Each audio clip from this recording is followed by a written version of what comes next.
Delighted to have a brand new guest, someone who I've been intrigued watching their Twitter, and that is Kenneth Rapoza. Kenneth, thank you so much for your time today. Thanks for having me on, Peter. Appreciate it.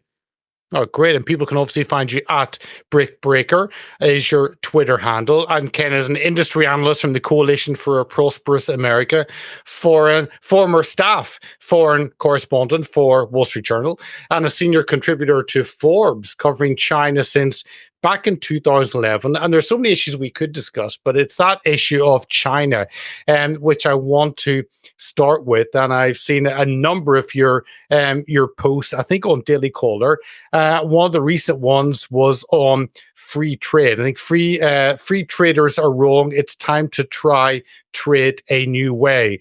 And you started off simply by a statement on a Daily Mail poll recently showed 54% of voters support Trump's proposal to put 10% tariffs on imports from China and elsewhere, which is obviously opposite to a free trade thinking. Maybe start there. Why do you think free traders are wrong, and why do you think we need a new model for the future? Well, the idea of free trade, right, of course, goes back to the British colonial days, right? But in modern times, from our youth and what we recall, it really kicked off in its heyday, we could say, probably post World War II, and then after the end of the Cold War. It was the end of history, peace in the world, right? No more Soviet Union. We're all on the same page with trade, right? And then it really went into high gear in 2001.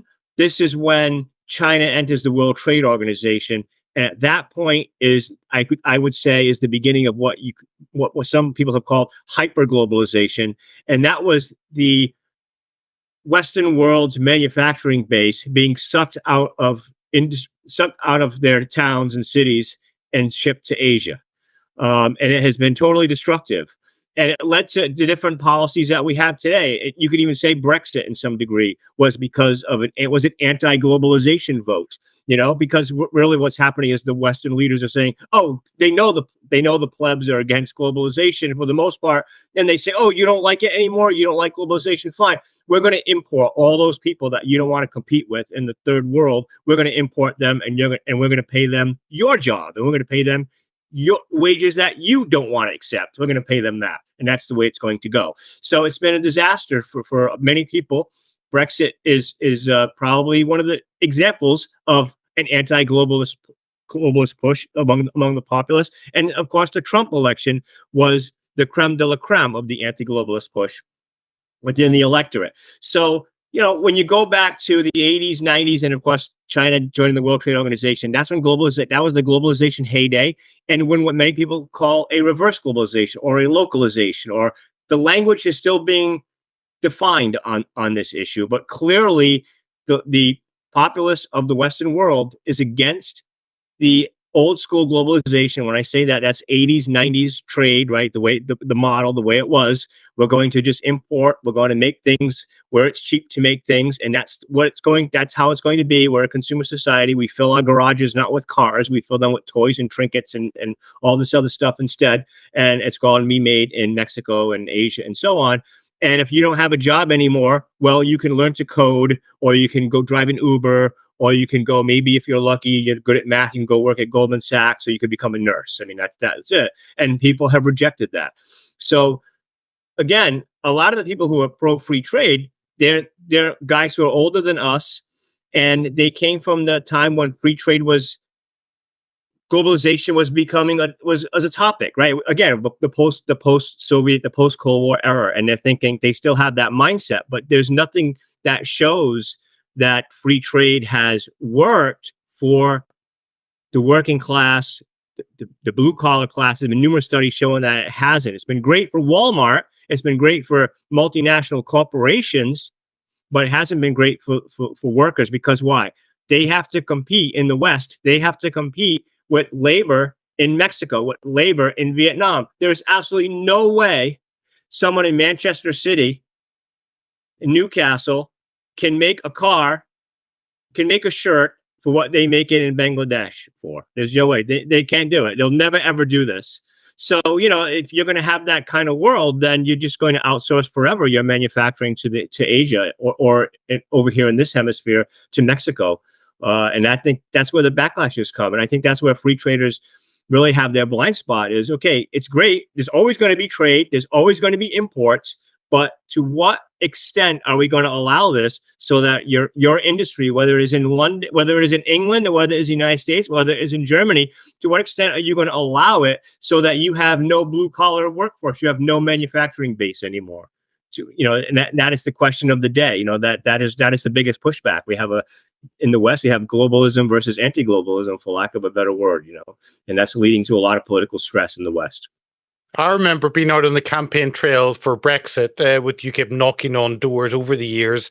And anytime you'd knock on the door of someone who ran a business that was a multinational business, their response would be, I don't want Brexit. I want cheap labor. I want movement of goods and cheap labor as low as possible. That's all I care about. It's the bottom line. And is this a conversation about maybe globalization has not gone the way we expected, that it's purely about the bottom line, then removes the individual from it? Is that kind of the conversation that's beginning to now boil up? Oh, absolutely, it's beginning to boil up. And again, I think it started with Brexit and it started with Trump. Look what's happening in the world today. Look at Germany, primarily Germany. They're all paying. You see the headlines in The Economist. They're all worried about Chinese EVs coming in. They're all worried in the Netherlands now about Goldwind. Goldwind is the big wind turbine manufacturer that's taking market share away from precious Vestas. Well, that's too bad. But you want to make it all in China. What do you think China's going to do? We're going to say, well, I don't want to make Vestas. I want my own company. I don't want to make Vestas products. I want to be Vestas. Why wouldn't China want that? Why wouldn't they want that? It makes no sense that they wouldn't want that. The UK is a bad example here because the UK used to have Land Rover and used to have, the Mini, right? And now that's all Tata. That's all Indian now. Yeah.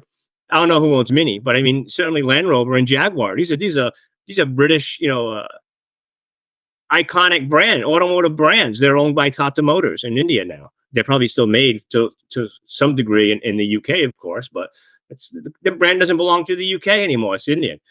So they're panicking, and they're panicking because they cannot compete. They will never, ever compete with low-cost labor. They'll never compete with China because China is not interested in the free market competition of the West. They're interested in full employment. And it's a massive nation run by provincial leaders who have different viewpoints of the world than Xi Jinping. If Xi Jinping says, nope, we just talked to Janet Yellen, we just talked to, whatever his name is, the prime minister of the UK, I can't think of it right now. He said that he doesn't want us to overproduce anymore solar panels and wind turbines and EVs. We're going to stop. We got to play by the rules so we could all be friends. Do you think the provincial guy in Nanjing and Guangdong is going to listen to this guy? He's got a million mouths to feed. Millions of people. Millions. More than the UK's entire workforce he has in one province. He's not worried about what Janet Yellen says or what Olaf thinks. To the Chinese, Olaf is a snowman from Frozen. They're not worried about this guy. So, this is something that they can't compete with. And so they're learning now. They're seeing it. And they're worried now. You see them worrying now because their precious renewable energy market is being taken over by China. Well, sometimes China's out innovating them. China just copied what we made here in the West. But China can do it easier because they get the subsidies. They got workers galore. Who aren't worried about, TikTok videos and, trying to rehearse for, they want to be the next EDM DJ or they want to get on Eurovision. That's their biggest dream, right? And then these guys are just flooding the market with product. You can't compete with that. You'll never, ever compete with that. But that's the free trade. That's free trade, right? China's saying, hey, we're trading. We're making products. And the Westerners will say, well, yeah, but you're subsidizing or you're doing this. Well, then the China's going to say, well, you subsidize. You subsidize your farmers. The Inflation Reduction Act in the United States, you're giving huge tax breaks to produce. So you're doing it. So you stop. There is no such thing as free trade. There is no such thing as free trade the way people thought it would be.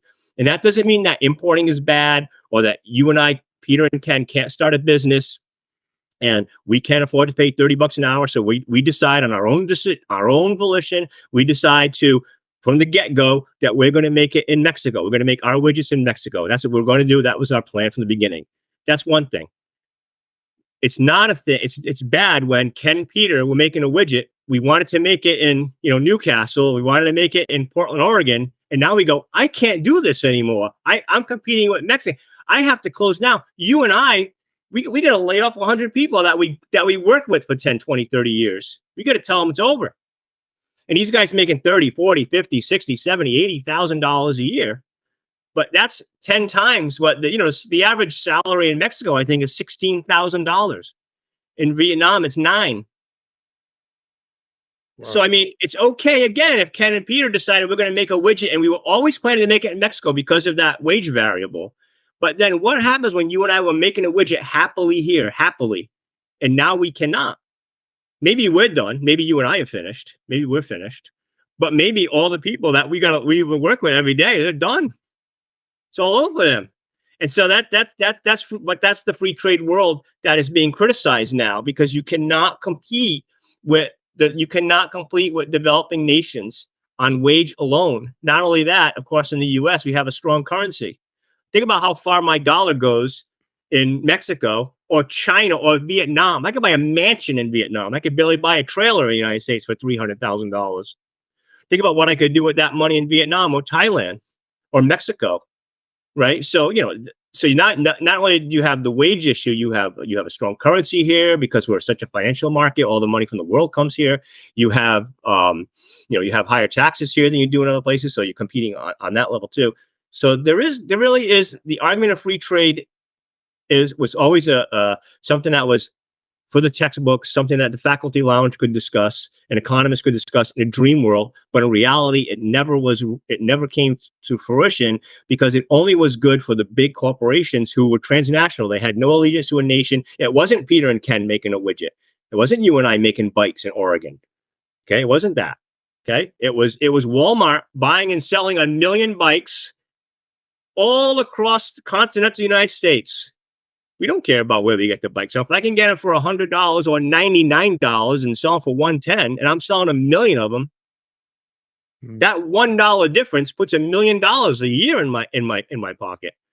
It's a big deal. So I mean, those are the guys who really benefited, but the guy who made the bike doesn't benefit, and for them, it's a huge blow. And I think that is where we are seeing in the West today. That's where the tensions are rising from the electorate against the established powers. We can look at even the immigration debate. What is the immigration debate about? It's about, why are we giving these guys all this money? Why these guys are hurting our wages, or these guys are hurting, our ability to get jobs? And so it always relates to that sort of what I call the immigration debate in the West. I call it forced globalism upon the people. Again, like I said earlier in the conversation, it's saying, you don't want us to make a factory in Asia. You don't want us to import goods because you all talk to your elected officials and cry because you want to make steel or whatever here. Good. We're going to import all of them here, and they're going to make it for half your pay, or we're going to totally stunt your wage growth forever.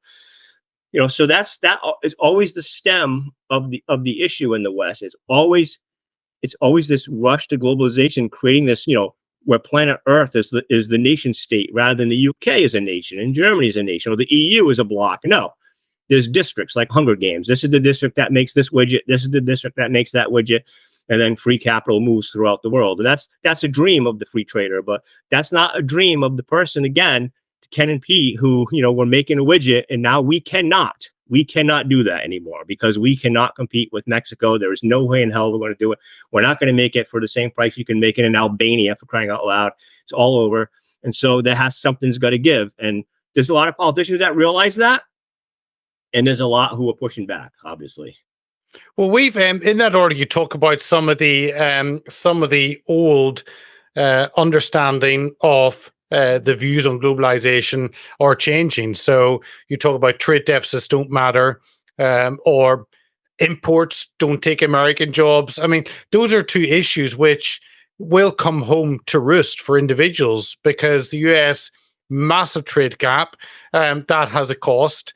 And of course, if you're all getting your stuff from Temu, then actually no one needs to actually work in America to produce anything. So where are the jobs? And is it a waking up to the damage that unrestricted, uncontrolled mass globalization causes in those two simple things of trade deficit and simple jobs? Well, yeah, there is a waking up. Look, I look back. I'm not an old guy, so I remember in the '90s. I was probably just starting to vote when a man named Ross Perot was talking about this, what it would be like when the United States created the free trade area of North America, right? NAFTA. And he said it would be a huge sucking sound of American jobs going to Mexico. And at the time, remember, Mexico was a country that was in and out of default. It was survived on the IMF. It was like Argentina. It was basically Argentina of North America. And of course, NAFTA saved it. But it became essentially to the United States the 51st state. And what's happening now? Let's talk about the free trade agreement of North America. Let's talk about NAFTA for a second. That idea was always Mexico's our neighbor. They're always in and out of a financial crisis or an economic crisis. Let's help them with trade. Let's help them do this. And it was a success to a large extent, right? I mean, it's still way poorer than we are here in the U.S. and Canada. Way poorer. You can't even compare the wages between the two countries. It's just at least 3 times more here. But companies from around the world are going to Mexico now. So Germany is setting up shop to make electric vehicles there. Of course, Korea and Hyundai make cars there, but a lot of those cars are for sale in Mexico. Those are big sellers in Mexico. But I highly doubt that the BMW electric vehicle is a high-powered vehicle, selling vehicle in Mexico. I don't think that's the market. That is going to come here. The Japanese are making steel in Mexico. That is coming here. That's coming here duty free. So now NAFTA has become a free trade zone for any multinational that wants to set up shop in Mexico. It's not, I mean, it's helping the Mexicans and the locals and the Mexican workers, but it's really a multinational free trade zone. If you can set up shop in Mexico and, of course, employ Mexicans and so on and pay Mexican taxes, you can sell your goods where? But to the biggest consumer economy in the world, right? You got to sell them here. You're not setting up to sell there. I mean, Mexico, tiny. Your next door neighbor's right here. I mean, so this is a problem. But that's the free trade. That's the free trade topic. That's the free trade model, and people do not like it. Clearly, they do not like it. It doesn't mean they don't like free trade. Obviously, that we want to trade. Again, you and I have a factory. We make a widget. We want to trade with the world, right? We do want to trade with the world, and that's not a bad thing. That's a good thing. There's nothing wrong with that. But again, if people perceive from the UK, from Germany, the United States, they perceive that their leaders were obsessed. That's changing. With this globalization model of one world kumbaya, right? Everything's going to be made in Asia. Everything's going to be made in Mexico. And they cannot survive. They cannot survive on that. And so either you're going to have a city and town that's just, where you have marijuana shops and treatment centers, and that's going to be your new industry and casinos, or you're going to have a place where people can survive making things like kitchen cabinets or furniture. And if you don't want that, then okay, then admit you don't want that. And what are you going to do to replace it? Okay, then what do they say? Well, we're going to have universal basic income. So they know they do come up with solutions, but that's their solution. That's their solution. So I'm not convinced that people are on board with that for the most part. Right? I don't know. Maybe there are some lazy people who are fine with universal basic income. I'm sure there are people who would be fine with that, but people are against this model of this globalization model, and it's being turned on its head in the West, and it is a source of a lot of political problems. And of course, China is, the 10,000 pound gorilla, however that saying goes, in the room, and everybody sees that now. And it was Trump really that made people see that, but Europe's seeing it now as well. So where that leads in the years ahead, I don't know, but people clearly do not like the setup the way it was pre-Trump, let's say pre-Brexit, where the goal was, hey, we're just going to make everything in China, we're going to make everything in Asia, and that's it. And you can learn to become a new EDM DJ and train for Eurovision, and maybe you'll get lucky, and that's the extent of it. Well, we've got UBI coming in Wales as a test bed, but that's a whole other conversation. With Wales have found how you get free money, which is a change in how humanity works. But I want to ask you: did another post looking at, I think the title was "U.S. risks losing its status as an exemplar of a free country with laws," and you talked about China's soft power slowly winning hearts and minds, see it in developing countries, in other countries it's not. But there does seem to be that move from that kind of American dream. Everyone wants to come to America to see the sights, the sounds, to see the miracle there's America. That seems to now be moving towards China with a huge focus on it. So what are your thoughts? Tell us more about that, about the US losing that position, having its soft power of influence worldwide. Okay. Well, for starters, America is still seen as a place in Europe as well as a place where people from developing countries want to go, right? If we were seen as a failing society and failing countries, I would assume people from other failing countries wouldn't want to come here. But I don't know how informed these people are about what it looks like today in the streets of San Francisco, how much it costs to live in New York City. They might still believe that, California is paved with gold and they can become, Hollywood actors in a year or two, singing and dancing on the streets of Hollywood and Vine. Maybe they believe that. They're in for a rude awakening, but that sort of vision of the United States may still exist in parts of Latin America. I believe that is eroding. Okay. Now, on the China side, with soft power, of course, so soft power is defined as, diplomacy, but it's also defined as culture, right? And it's also defined as corporate branding, right? So culture, United States wins hands down, right? Everybody knows Hollywood, right? American music. We got Taylor Swift. China doesn't have the Chinese Taylor Swift, So we have, The Rock and so on, right? We have all these movies.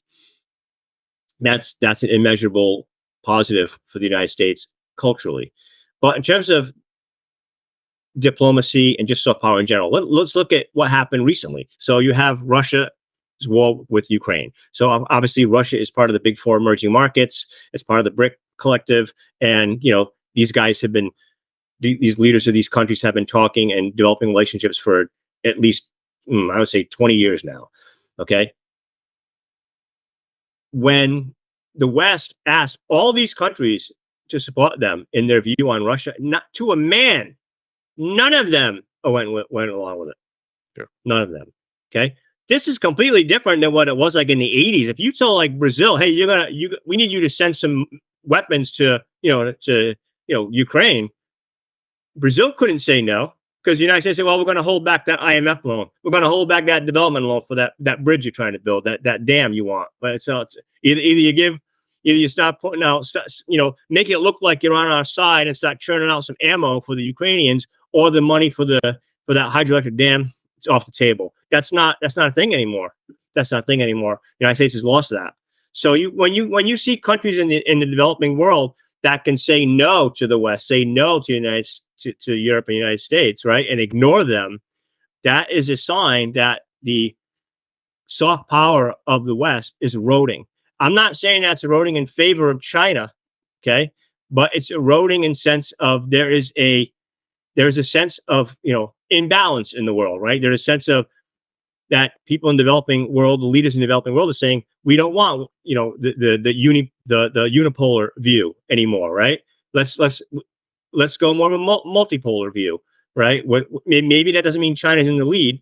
We don't know who the multipolar is going to be. We don't know, but there is a pushback against the United States way, and I don't know. I think there was a real severing of that with COVID, honestly, because everybody in the world saw how the West treated its people during COVID. I mean, we saw what China did, right? Locking people in apartments in Wuhan and so on. We saw those things, saw that. And who knows, that could have, for all we know here in the West, that could have been just orchestrated to make it look to us in the West that this disease is so bad. Look what the Chinese are doing. They have to literally lock people in their homes or they'll die. This is how bad it is. So that could have been a psyop in a way, for all I know. Sure. But you had people in Canada losing their bank accounts, right? You had people in the United States being arrested for protesting lockdowns. You had people vilified for it and so on. While Black Lives Matter and Antifa were able to parade around, of course they had their sciencey masks on, so I guess that was all good. And breaking things and knocking statues down and whatever, and they were fine. So that 6 feet distance didn't matter to them. And people, look, people around the world see that, right? People. I mean, I remember even the president of Mexico said, Obrador. He said, COVID showed the Western world authoritarianism. He showed that the Western world could be authoritarian, just like what they always criticize us as being. I mean, this is fascinating. This is not a language that you would hear Mexico ever say about the United States. You'd be instantly punished. What does Mexico do to the United States to help us police the border? What does Mexico do for the United States to help us stop fentanyl? Do you ever hear about them beating up on Sinaloa or Jalisco? I mean, unless like the DEA is involved, those guys just run around free like you and I, go and get a sandwich in a local shop. I mean, there's nothing to do. There's nothing happening there to fight it, right? So, these, and I think I look at that as being a sign. That is a sign that the West really is no longer the exemplar on a lot of the issues that it was. On issues like democracy, where all this talk about misinformation and control, that there is sort of a severing of ties, if you will, from the developing world with the West. And I'm not saying that China is going to replace it. We don't want that. But I'm also of the mind that there are many people in the West who really like the China model, and they wouldn't even complain if the China model replaced ours, because they love the top-down societal, government control aspects of the CCP. And many of them think in the West that they could just wrap it in the pretty bows of diversity, inclusion, and environmental justice, and all the urban educated classes will say, "Oh, that sounds reasonable. That sounds like a good way to go." So,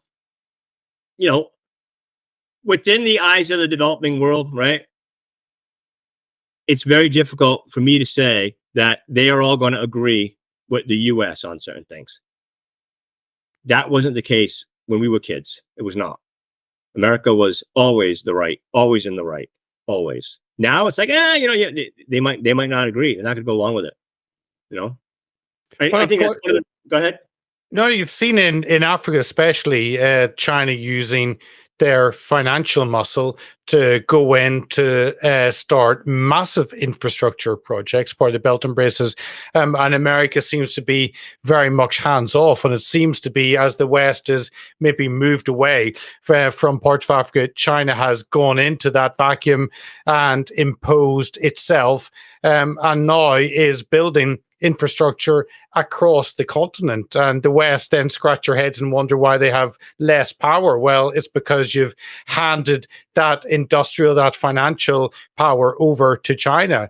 And they are now the ones that rule because of those tight contracts. But they're the ones that get people from A to B by building a road or building a railway. So they're the ones that Africa need and no longer the West. Yeah, and where did they come up with this idea? This was what the West did. This is what the United States did in the post World War II, right? The United States went to the world and said, "We're going to help rebuild. We're going to get you modernized. That was soft power. We're going to get you on our side. We're going to get you to see things our way. We're going to get you to be our political and economic partner." And so we don't really see that as much anymore. I don't really know why. Maybe it is like a late empire type situation, right? Where we're worried more about silly things, cultural issues, right? That the other part of the world doesn't worry about. I mean, I think that was something famously said by someone in Africa. They said, "Look, China comes here giving us money to build roads and bridges. And when you guys come here, you give us lectures on gender, or climate change, right?" But that's not to say the Africans don't want American business and don't want I'm sure they do. I'm sure they do. But that's not, in a lot of ways, that's not what the United States is in there for. And I think only recently the United States has realized, they've seen the error of their ways. Because where I work, I get to sit in on a lot of these hearings in Congress, and I know that they want to counter China in that way, right? So everything but it's a knee-jerk react to China. It's not necessarily a long-term planning thing. So, okay, well, how do we go to this country and propose this? Or what else can we do? Everything is a knee-jerk. and that is a problem. But at least they see that they've been caught on the back foot over the last few years, whereas China has, in terms of soft power, diplomacy, right, getting their corporate brands all over the world, right, and they see now, wow, we're losing a lot of that.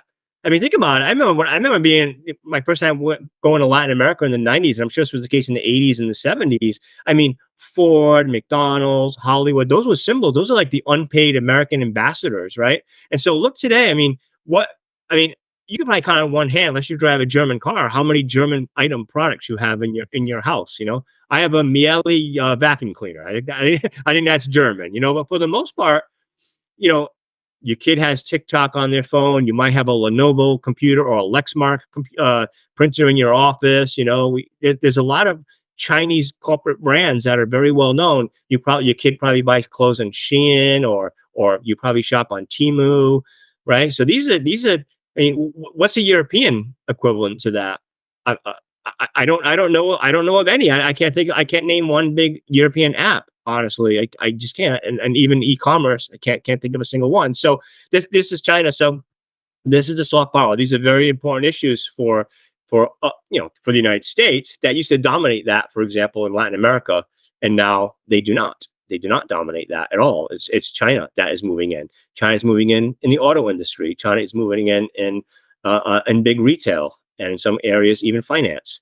So, I think that's an interesting look to see. Like, what's it going to be like in another generation? China may be seen as a better partner. And as I mentioned in Daily Caller, there was a survey by the Singaporean think tank run by the government that showed a small amount, I think it was 50.4%, so it's almost 50-50, of government leaders, right, not just man on the street, who said strategically they felt it was better to, the dial was moving a little bit more towards China than the United States.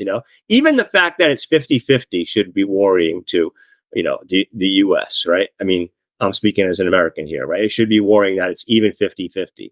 But it is, and so that goes to show the power of China. And not just not militarily and all this stuff, but just doing business with China and then seeing things China's way in many degrees.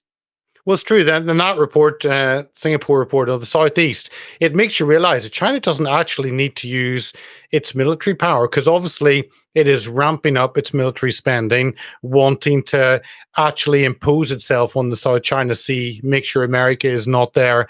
And actually, in one way, it needs to do that because I guess you've got Taiwan and Japan maybe as entities that are not pro-China, but everywhere else, in one way, trade is actually building bridges with those countries. So there's actually less reason for China to spend all that huge amount of money on military power whenever soft power through trade and commerce, that's actually winning over Southeast Asia. Oh, absolutely. Absolutely. They're more connected to Asia, more connected to China because of commerce, right? A lot of Chinese multinationals especially have been setting up shop in Southeast Asia to make everything from LED light bulbs to furniture and so on. Solar panels are huge in Vietnam and Malaysia. Chinese multinationals are all there, and they're selling it all over the world, right? Mostly the United States and Europe. But again, China does want to build up its military because they see, and this is one thing I think the military worries about, is they see this. They think, the military is a good place for me to have I have an industrial base. The military is a good place for me to make big products, big expensive items, like maybe like a drone. Drones are a big thing now. Autonomous ships, autonomous aircraft. Sure. China's big on that. I don't know if Russia makes those. So who is the United States competing with a lot of times for like military contracts with in Asia? Russia. So India might buy, or Saudi Arabia. So India might buy an F-15, but it might also buy a Sukhoi. Yeah. Might buy both. Might buy a MiG. Might buy, an F-15. But now China's saying, hey, wait a minute. Why don't I also let them buy, I don't know anything about China fighting, but a China fighting Tiger. Now, all of a sudden, the Vietnamese don't just have F-15s, they got a Chinese fighting Tiger, too. Okay? So it's very important for China to move into military, not because they want to protect the South China Sea and get the U.S. military out of there, get that U.S. military protectorate agreement out of Asia because China sees this is my backyard, not yours. And they're going to muscle in and give options. But also, thinking of military as a product, I have autonomous boats. Hey, Vietnam, you want to police that? You want to have a Coast Guard? You want to police illegal fishing? You want whatever? You want to police drugs in the Malaga Straits without getting your soldiers injured? I got autonomous boats. America makes autonomous boats, but we're even better at it. And that's a big deal. That's a huge deal. People don't realize. All of a sudden, who's competing with the United States? Who's competing with Lockheed Martin to make an autonomous boat? The Chinese. Look, when you think of flying internationally, there's only two planes you've ever been on. You've been on a Boeing and you've been on an Airbus. But now China, I only know the abbreviation of the company, it's called COMAC, has the I think it's called the C919. Yeah. And that's an international wide-body jet that's going to take you from Shanghai to Paris. Well, guess what? So one day, when that plane is seen as doing, maybe, in terms of safety record is solid and whatever, the airlines are going to buy a COMAC instead of an Airbus, instead of a Boeing. And guess what else is even more interesting? Do you think that the Chinese are going to subsidize a Boeing jet or an Airbus plane? No, they're going to subsidize COMAC so COMAC can become the Vietnamese airline of choice carrier. That, maybe not Japan, because the United States would muscle in there, I'm sure. And maybe even France would too. Maybe even in Vietnam, in the case of France and Vietnam. But other areas like Kazakhstan, Russia, for example, Aeroflot would probably be all. Right? I don't even envision a future of Aeroflot in Russia using Airbus and Boeing. I don't even see why they would want to. If that COMAC jet is safe, well, Boeing planes, their doors fall off in mid-flight lately, right? So if the COMAC is safe, why would Russia want to buy an American or a French plane? The Americans and the French hate them. I agree. I'm a plane buff, and I think I would rather fly in a Chinese aircraft than a Boeing at the moment. So, the aircraft could be better. I just want to finish on a other issue. I think one of your tweets was the established powers of the West love the CCP model of social control and governance, and you they're wrapping it up in this diversity. But this whole thing on the control that China have on their citizens, and obviously during COVID, the West suddenly thought, oh, we can now use this to actually control our citizens. And then in the UK, you realize that a lot of our CCTV systems on the streets and a lot of the CCTV systems used in shops are actually Chinese systems. So who knows where the data goes. But it's interesting how the West, looking at China, once again, it's China that will provide the infrastructure and the setup for the West. So the West kind of look at that and think, we'd like some of that control. And China, again, are the world leaders. And once again, they provide what the West wants to control the citizens. Yeah, they're sort of like a petri dish in a way, right? The Chinese people of what the West would like. Now, the Western world, because you live in democracies where people still have a say, but that's changing. Yep. Because they can vilify in the West and use the media and say that people like Peter who think that this way, they're conspiracy theorists, they're right-wingers, they're fascists, whatever it is, they're transphobic, they don't believe in science, the whole 9 yards, the usual things, right? That's how they get the other half of society to sort of bludgeon you. So the government doesn't have to do anything, right? The other half of polite society can say, "Oh, that Peter guy, has a weird views of things. What's wrong with surveillance? We're not doing anything bad. So what? Look, I'm of the mind that in the West, because we are a democracy and people still have a say, they have to divide the people in a way that when you are opposed to the regime, when you're opposed to the government, you're going to be a person who's spreading misinformation. You're going to be someone who needs to be censored. You're going to be someone who needs to be punished. And so that is the way that they're able to corral people, right, who don't want to be punished, don't want to be censored, don't want to be vilified, and they can be on team regime. They can be on the side of the power. So if you were looking at China, you can be on the side of the CCP. Why would an average Chinese person want to go against the CCP? You see what happens, right? you see what happens. So in the US and in Europe, you're doing that with different laws like misinformation law. You're trying to shut down that debate, trying to shut down people, allowing people to talk about certain things so you can vilify them or you can just end it at all. But at the very least, vilify these people so that the other half of society, whether it's a third or whether it's a half, I don't know, can say, yeah, those people deserve to be punished, or those people deserve to be ostracized from society. And that gives, of course, the government more control, right? Because they can't just come out and say, we're going to do this. We're going to, give you digital currency and program what you can buy or whatever. That's not going to happen. That can to some extent happen in China, but it'd be very hard to do that in the West. But, I'm of the mind that they won't succeed at this. I hope not. I could be wrong. I don't want, you can talk about this for hours, right? You almost need a theologian to talk about some of these issues, because I think that people, because of all these alternative media, people like yourself, Peter, right? They've come out and they're almost ahead, right? That we're one step ahead of how the powers that be think, or at least we understand how they think. We can analyze it and we can come out and say, this is what they could do. Maybe we're wrong. But if we're right, then it's almost like these guys can't do it. You know what I mean? Because now it's like, now they're going to say, well, I know we said we weren't going to do it. We did it, but it is a good idea because, and then when you keep having to do that, what happens? What's happening in the West? You delegitimize the system. You delegitimize the institution because of that gaslighting. Because you said you weren't going to do this. The guys you said were spreading misinformation said you were going to do it. You did do it. And then you said, yeah, but it's good that we did it. Yeah, you can't keep doing that in society. But that's the way that the West moves to a China control-like model, because they just can't do it, right? We don't live in a dictatorship. You can't just do it. But that's the way that they move you in that direction.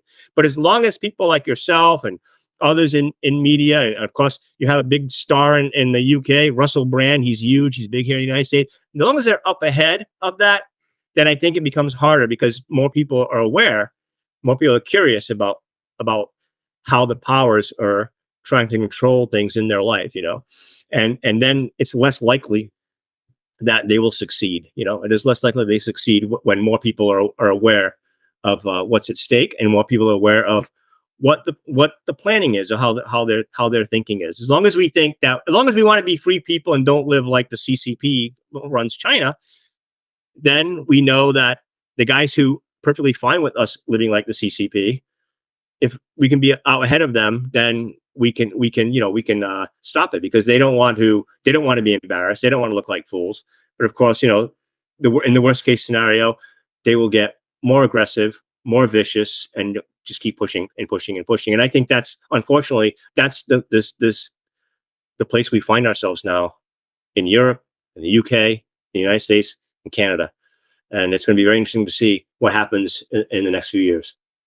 It will be, and we'll see how November changes things, because we've little pushback in Europe. So I think the US have a chance of some pushback in November. Mm-hmm. Well, you did have a big pushback with that farmer protest. That was pretty serious. I think that farmer protest was really eye-opening, for a lot of people. I mean, I think didn't it disrupt some government in the Netherlands or Denmark? I forget, but somebody was overthrown, or a political party that was in. It overthrew the government of the Netherlands in effect, and has now. The issue is actually when you protest, you have media, you highlight it, then you're looking for a political solution to come in on the back of that, and Europe haven't yet got that. Now the European Union elections will be interesting, coming up in only months, and that could change things. But yeah, whether the EU are able to remove themselves from China's pocket is a big question, just like it is from the state side, whether you guys can remove yourself from that. And China have done well on, I guess, embedding themselves into all our institutions.